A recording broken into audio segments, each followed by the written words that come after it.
I'm John, and welcome to C3 Kids Church Online. I'm coming to you from Community Christian Church in White Marsh, Maryland, where we are all about helping people find their way back to God. C3 Kids Online is a place for kindergartners through third graders to learn all about Jesus and how much He loves us. You know, in life, we all experience different things, and we experience those things in different ways. This makes a lot of sense since God made each one of us uniquely different. I mean, there's only one of you and only one of me. We have different ideas, different likes and dislikes. And speaking of different likes and dislikes, we have a super fun game planned for you today. Now, I know all of our games this month have had something to do with those amazing custom creations and delicious things called candy, but today's game is a little different. This isn't necessarily any candy involved, but it's all about our different preferences or likes and dislikes when it comes to candy. Today we'll play a game you might be familiar with. It's going to be an epic game of Would You Rather Candy Edition. I'll give you two choices that have something to do with candy, and you have to decide which you would prefer. Okay, you ready to go? Let's do this. Okay, are you ready? First question. Would you rather have fingernails that look like candy corns or eyebrows that look like Twizzlers? It's a pretty tough one for me because I don't think I'd like either one. Which one did you choose? If it were up to me, I think I would pick the fingernails because I can always put them in my pockets. Okay, next one. Would you rather make a candy necklace or a gingerbread house? What did you decide? For me, it's a gingerbread house all the way. I really don't wear a whole lot of jewelry, as you know. All right, third question. Would you rather walk around every day with lollipops stuffed in your pockets or gummy bears stuffed in your shoes? Did you pick? Well, if you were here last week, you know that I love grape blow pops, so I think I would have to go with the lollipops stuck in my pocket. Last one. Would you rather eat ice cream for lunch every day or s'mores for dessert every night? Did you kind of pick? That's a tough one. I love both, but I think for me, I'd like to go with the s'mores because that usually means a campfire, and I love campfires. How about you? What did you decide? Now, some of them weren't the most appealing options, but it was still all fun, I think. All right, it's time to sing our worship songs today, and we sing worship songs because we always want to tell God how awesome He is and how much that we love Him. And today's song is called Happy Day. So let's stand up and sing together.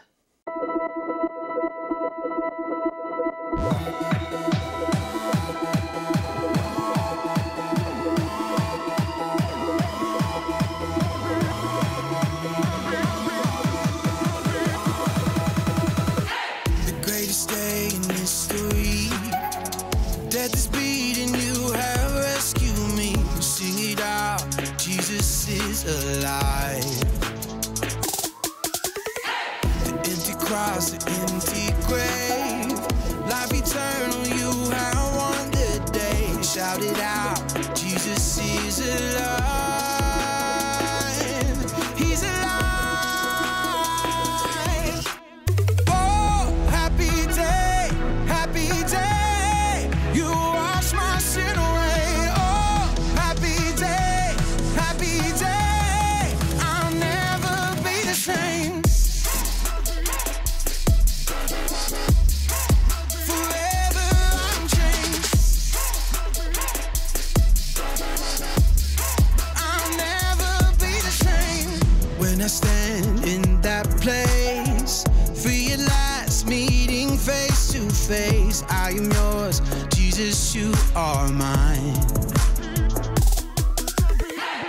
In this joy, perfect peace, earthly pain finally will cease. Celebrate, Jesus is alive. He's alive. Oh, happy day, happy day. You wash my sin away. Oh, happy day, happy day. I'll never be the same. Forever I'm changed.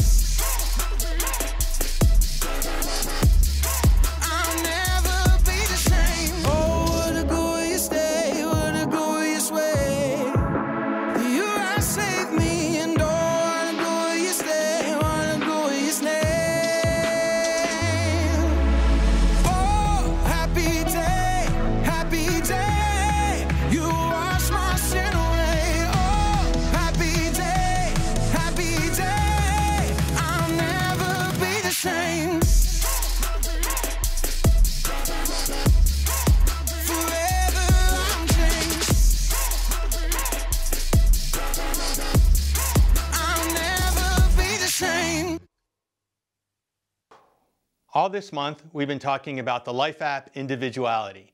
Remember, individuality is discovering who you're meant to be so you can make a difference. God made each and every one of us with a purpose and a good plan for our lives. He's given us different gifts, talents, and all kinds of things to show us who He is and to help us show others who they can be. You'll continue to discover the plans God has for you as you get older, but you don't have to wait until you're my age to make a difference. God can use you right here and right now in your world. In today's Bible story, you'll learn about a young leader who God used to lead the church and point people to Jesus. Let's go check it out. The Bible. It's 66 books of history, stories, letters, and poetry that fit together to form God's one big story. The epic adventure of how He created us and loves us so much that He made a way to rescue us. As we travel through the Bible, from Genesis to Revelation, we discover people who met God and found their lives changed forever. Now, for an amazing story, inspired by the book of 1 Timothy, chapter 4, verse 12. Timothy of Lystra must have felt like he lived in two worlds. His mother, Eunice, and his grandmother, Lois, both were Jewish and believed in the one true God. Hear, O Israel, the Lord our God, the Lord is one. Hear, O Israel, the Lord our God, the Lord is one. But Timothy's father was Greek and likely not a believer. Just work hard and be a good man, son. That's what really matters. Okay, Dad. One day, two men arrived in Lystra. Timothy may have heard them speaking in the center of town. Jesus is the Christ, the Son of the living God. You can turn to Him now. One of the two men even healed a man who had never been able to walk. The crowd was amazed.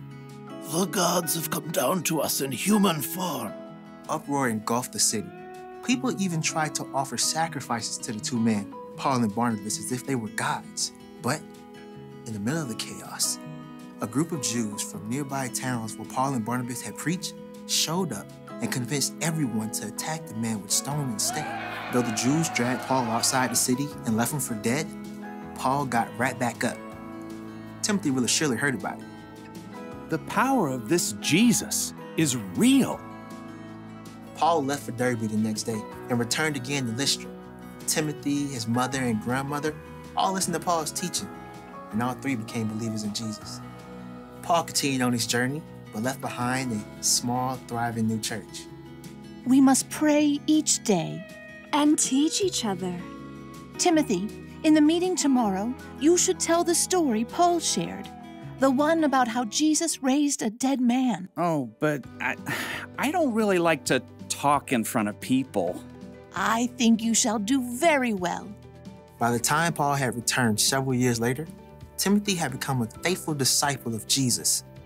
Everyone at the church spoke well of him. Timothy knows all the Hebrew scriptures. He is kind to everyone, not just those who are Jewish. And his father is a Greek man? Oh, yes. Paul was looking for someone to help encourage new churches. Someone who knew God's words. Someone who could speak to people from all different backgrounds. Timothy, I'd like you to travel with me and Silas and Luke. Me? Of course you. Oh, but there are others older than me with more experience. They're bold. They're better at speaking. You're the one God has chosen for this job. Wow. Well, okay. The elders of the church laid their hands on Timothy and prayed for him. God's Spirit provided Timothy with everything he would need for the work ahead. Amen. We leave tomorrow. Over the next years, Timothy traveled with Paul all around the land to help encourage believers and start new churches. While they spent time in Ephesus, Paul gave Timothy a special mission. I want you to go to the church in Corinth. On my own? You're like a son to me. I trust you completely. The church there needs to see an example of what it means to follow Christ. And, well, you're it. Timothy went to Corinth. Over the years, Timothy became Paul's right-hand man. Paul even put him in charge of the church in Ephesus. The leaders in Ephesus are so much older than I am. Will they even listen to me? Your age doesn't matter. As Timothy settled in Ephesus, Paul wrote him letters to encourage him. Don't let anyone look down on you because you're young. Set an example for the believers in what you say and how you live. Also, set an example in how you love and in what you believe. Show the believers how to be pure.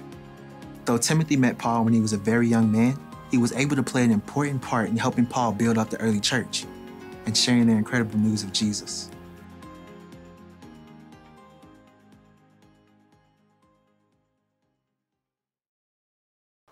I love how Timothy was ready, willing, and able to live out his faith and help Paul spread Jesus' love and truth. Timothy didn't let his age stop him from doing what God had created him to do. He knew that God could use his past, his present, his personality, and everything about him to do big things for himself and others. Did you know that's true about you as well? Sometimes we may not feel like we're ready for something big, but in those moments, we can trust that God always is with us. Remember, God can use you right now, whether you're 6 or 60. He can work through your individuality and your own special story and help you share His love with the people around you. You don't have to wait to make a difference. Every day, let's remember today's bottom line. You can make a difference right now. At home, with your family, at school, or at church, even at the grocery store or on the playground, there are always opportunities to spread God's love to the people around you. You can do that in your own unique way, and that makes a huge difference. You can choose to step up, put others first, and make things better for the people around you.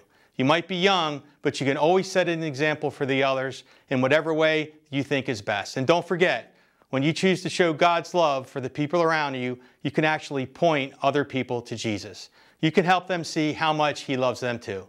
Talk more about this with your family this week. We have some resources linked in the description of this video that'll help you. And don't forget to come back next week as we wrap up learning about the Life app Individuality. See you then. Bye-bye.